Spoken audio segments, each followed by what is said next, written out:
बिस्मिल्लाहिर्रहमानिर्रहीम। अस्सलामु अलैकुम वरहमतुल्लाहि वबरकातुहू। औकात टीवी में अब्दुल जब्बार अंसारी आपकी खिदमत में हाजिर है। मैं इस वक्त चक नंबर 30 WB तहसीलो ज़िला बिहाड़ी में मौजूद हूँ और मेरे साथ माहर साकिब शकूर हैं जो मलेशिया में एक अरसा गुजार कर आए हैं। आज हम इनसे मलेशिया और पाकिस्तान के कल्चर के हवाले से मुख्तलिफ पहलुओं पे इनके साथ हम गुफ्तगू करेंगे। साकिब शकूर, आपने हमें टाइम दिया। ये बताएं कि सबसे पहले कि मलेशिया में और पाकिस्तान में क्या मज़हब के हवाले, हमारा तो अक्सरियत है मुसलमानों की, वहाँ कौन सा मज़हब जो है वो अक्सरियत में है? मलेशिया में बेसिकली 3 कौमें आबाद हैं जी जी, जिसमें 60% हैं मुसलमान और 40% दूसरी कौमें हैं जिनमें ज़्यादा तादाद है इंडियंस की, उसके बाद हैं चाइनीज़ जी, जो काफ़ी सारी अक्सरियत रखते हैं वहाँ पे मलेशिया में। अच्छा। और कौमी मज़हब उनका मुसलमान है। अच्छा। और बाकी मज़हबों को आज़ादी है। ठीक है। कोई अक़लियत का तस्वुर या इस तरह की कोई सूरत हाल वहाँ नहीं है जिस तरह हमारे यहाँ होती है? चंद साल पहले उन्होंने एक गवर्नमेंट लेवल पे एहतजाज किया था बाकी कौमों ने जी, जिससे उन्होंने अक़लियत का ये सिस्टम ख़त्म कर दिया था। अभी उसका नाम है मलेशिया का कि एक मलेशिया है सब के लिए। गुड।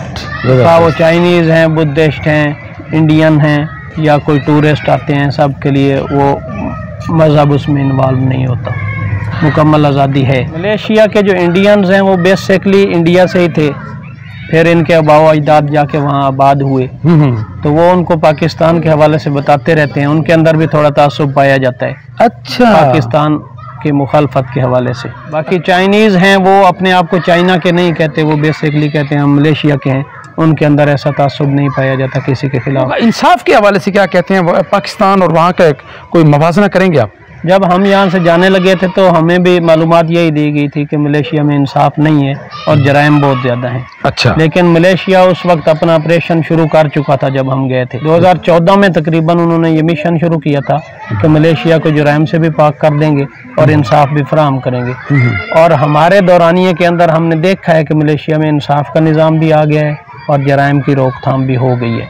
अच्छा। अभी हमारी कंपनी में से कुछ लोगों को उन्होंने अरेस्ट किया है, तो दूसरे दिन हमें मालूमात मिलती थी कि उसको सजा हो गई है। अच्छा, लंबे चौड़े खाते नहीं हैं? लंबे चौड़े खाते नहीं है। किस कंपनी में आप काम करते हैं वहाँ पे? मैं NSK। ये क्या होता है? ये ओवरऑल शॉपिंग मॉल्स हैं जी, तमाम किस्म की अशिया इसमें मौजूद होती हैं। अच्छा। सब्जी, चिकन, गोश्त, मछली, ज़रूरियात ज़िंदगी की, बाकी कपड़े, जूते, फ्रिज, AC, इलेक्ट्रॉनिक्स, हर चीज़ मौजूद है। तनख्वाहों की अदायगी के हवाले से कोई ले तो लाल होता है या बर वक्त मिल जाती है? बर वक्त मिल जाती है। ATM कार्ड अगर बनाने हो तो बहुत ज़्यादा आसान प्रोसेस है। मैं बैंक में जाके बोलता हूँ कि मेरा ATM कार्ड गुम हो गया, मेरा पासपोर्ट स्कैन करते हैं और नया ATM कार्ड भी अकाउंट में स्कैन करते हैं, मुझे दे देते हैं ये आपका हो गया। वहाँ के गाँव का भी आपने विजिट किया? जी किया। कैसा है वहाँ गांव का माहौल? मलेशिया के लोगों ने बहुत दोस्ताना माहौल बना रखा है क्योंकि टूरिस्ट बहुत ज़्यादा जाता है मलेशिया। क्या ख़ास चीज़ है वहाँ पे? तो टूरिस्ट इसको भी अट्रैक्शन समझता है अपनी। अच्छा। कि मलेशिया के लोग जो है ना बहुत वेलकमिंग है, बहुत आदमी को मिलते हैं, मुस्कुराहट, मिलनसार हैं, चाहे लड़की है, लड़का है, औरत है, मर्द है, वो बुरा नहीं महसूस करते बात करने में। चाहे आप उससे कुछ पूछना चाहते हैं, मालूमात लेना चाहते हैं, तामुन करते हैं। आज़ादाना माहौल, फ्रेंकली माहौल है जी। अच्छा, तो ख़वातीन भी वहाँ साथ काम करती हैं आपके? जी, ख़वातीन भी साथ काम करती हैं। तो उनको जैसे हमारे यहाँ मौशरती तौर पे ज़रा मसाइल होते हैं, वहाँ पे कोई मसाइल नहीं है, उनको पूरे हकूक़ हासिल हैं और ख़वातीन को मर्दों के निस्बत ज़्यादा तहफ़्फ़ुज़ हासिल है, वो ज़्यादा आज़ादाना घूम सकती हैं। अच्छा। वो काम कर सकती हैं, बल्कि काम भी ज़्यादा जो सर्विस सेक्टर है उनका, शॉपिंग मॉल्स या दुकानों वगैरह पे ज़्यादा करती ख़वातीन काम है। जो मुश्किल काम है वो मर्द हज़रात करते हैं। वहाँ जाके हमने अपने आप को बहुत ज़्यादा सेफ महसूस किया है जी, पूरी प्रोटेक्शन देते हैं। अभी जो हमने सुना था यहाँ से जाते वक्त के जराइम हैं बहुत ज़्यादा, मुकम्मल तौर पे रोकथाम कर ली है। कोई किसी को नहीं बोलता, आप रात को किसी भी वक्त कहीं भी, कोई डकैती का, चोरी का खौफ नहीं है। शुरू में हमने ये भी मसाइल सामने आए थे कि पुलिस वाले जो पैसे मांगते थे लोगों से जी रोक के, वो भी उन्होंने रोकथाम कर ली। हाँ, ज़्यादातर इल्लीगल लोग जाते थे, तो अब क्या उसकी कोई रोकथाम हुई है? कोई उनके लिए रास्ता कोई जायज़ तौर पे बना है? बहुत ज़्यादा रोकथाम हो गई है जी, बहुत ज़्यादा मेहनत की है मलेशिया ने, और अमली तौर पे जो है ना कर दिखाया है। अच्छा। हालांकि नहीं समझते थे लोग कि मलेशिया कभी इस तरह हो जाएगा। सारा काम उन्होंने अमली तौर पे किया है। अभी के पास उनको वीज़े जारी किए हैं, वीज़ों पे लोग आ रहे हैं। हर कंपनी को हिदायत दी हैं कि जो इनलीगल हैं उसको आप खुद पकड़वाओगे आके इमिग्रेशन में। इतने लोगों को आप खुद पकड़वाओगे उतनी कॉलिंग आपको फ्री दी जाएगी दूसरे आदमी को। जबर इनाम रखा गया, इनाम रखा गया इस पे। अगर नहीं पकड़वाते हैं, पकड़े जाते हैं, इमिग्रेशन अगर प्रोसी करती है, पकड़ती है आदमियों को, तो उस जितने आदमी पकड़े जाते हैं उस हिसाब से कंपनी को भी जुर्माना होता है, उस आदमी को भी जुर्माना होता है कि आपके पास वो इल्लीगल काम कर रहा है।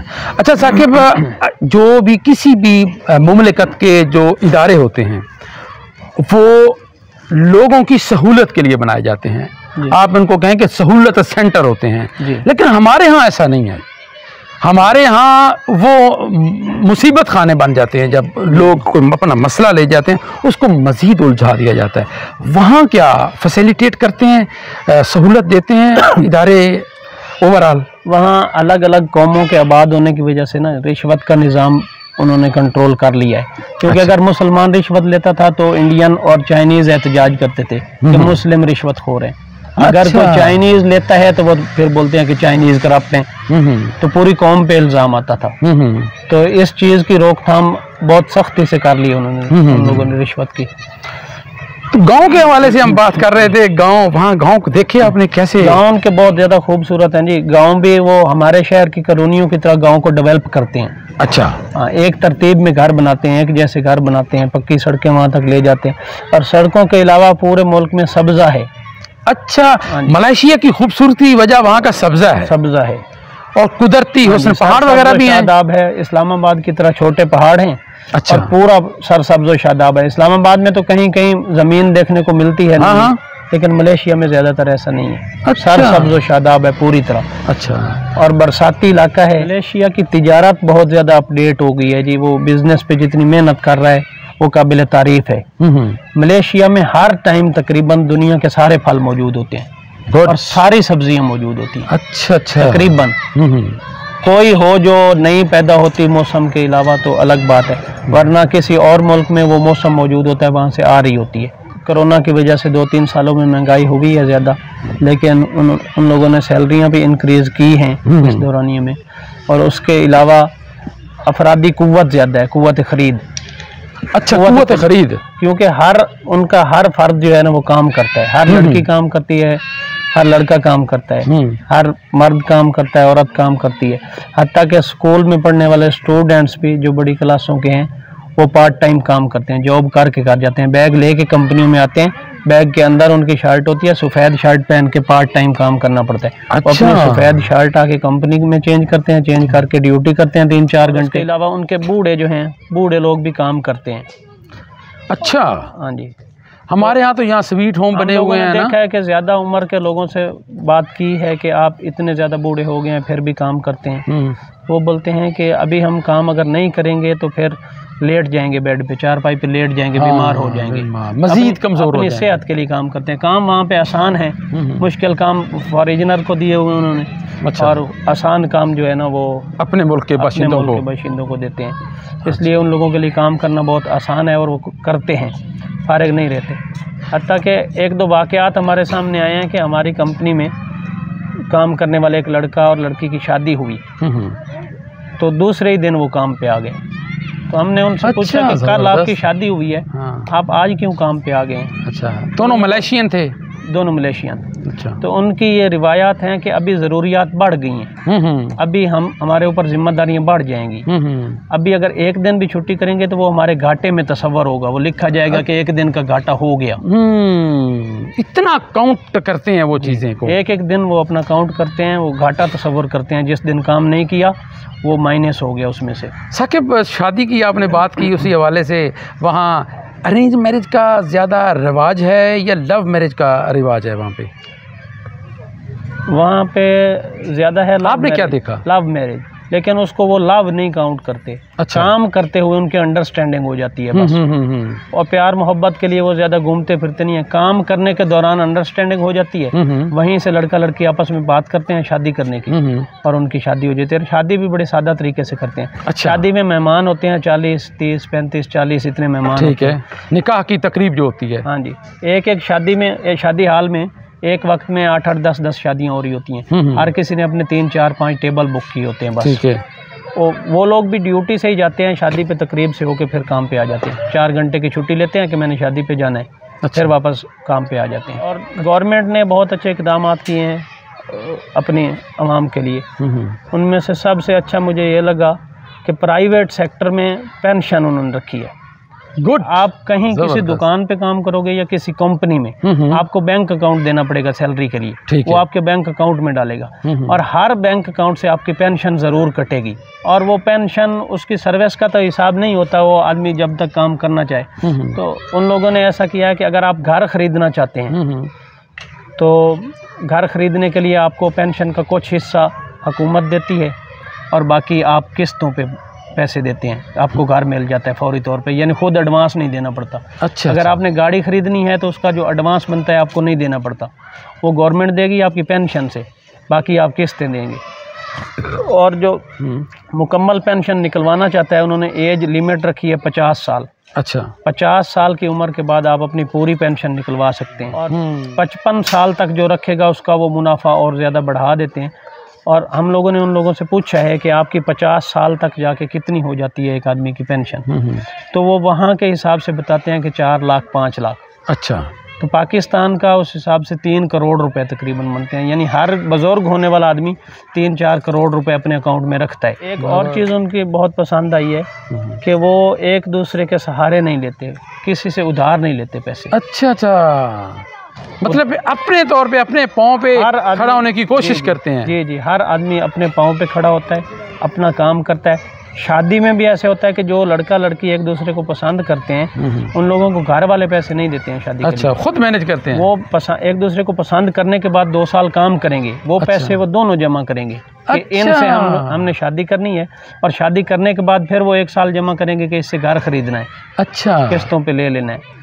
दहेज का रिवाज भी वहाँ नहीं है कि लड़की को घर वाले दहेज दें, बस शादी का खर्चा दोनों ने करना होता है। अच्छा, ज़बरदस्त। अगर लड़का ज़्यादा अफोर्डेबल होता है तो वो खाने पीने का, शादी हाल बुकिंग का वो खर्चा लड़का बर्दाश्त कर लेता है। रस्म और रिवाज कैसे, शादी की तकरीब में शिरकत भी आपने की होगी किसी में? वहाँ हमारे यहाँ जैसे यहाँ गाने बजाने और इस तरह का शुगल मेला, वहाँ क्या सूरत हाल होती है? वो लोग भी करते हैं जी, देहाती लेवल पे उनका ये ज़्यादा रिवाज है, और शहरों में लोग मसरूफ़ हैं। अच्छा। उनके पास ज़्यादा दिन नहीं होते तकरीबात करने के लिए। अच्छा। सारे प्रोग्राम वो शादी हाल के अंदर ही करते हैं। उसमें ज़्यादातर उनकी होती है सरमनी, जिसमें वो लोग बातें करते हैं स्टेज पे आके। वहाँ की शहरियत के हवाले से क्या मालूमात आप देंगे? आपने अभी तक शहरियत ली है, नहीं ली, लेनी हो तो क्या प्रोसीजर होता है? शहरियत मलेशिया जी काम करने वालों को तो दे ही नहीं रहा था। अच्छा। क्योंकि काफ़ी अर्सा पहले मलेशिया ने, जो ये चाइनीज़ वहाँ पे आबाद हैं, इंडियन आबाद हैं, पाकिस्तानी भी पठान वहाँ पे आबाद हैं जो मलेशियन हैं लोकल, ये कुछ मुल्कों से लोग ले लिए थे। अभी उसको वहाँ रिहाइश के लिए लोगों की ज़रूरत नहीं है। शादी करने की वहाँ इजाज़त है, जो लोग शादी कर लेते हैं, पहले तो 5 साल में दे रहे थे उनको आईसी, अभी 8 साल 9 साल दौरानिया कर दिया है। 8 साल के बाद वो अप्लाई कर सकता है, लेने में 2 साल उसको लग जाते हैं, 10 साल के बाद मिल जाता है जिसने शादी की हुई है वहाँ। आप कितना अर्सा आप गुजार चुके हैं वहाँ? मैं वहाँ पे जी 6 साल गुजार चुका हूँ।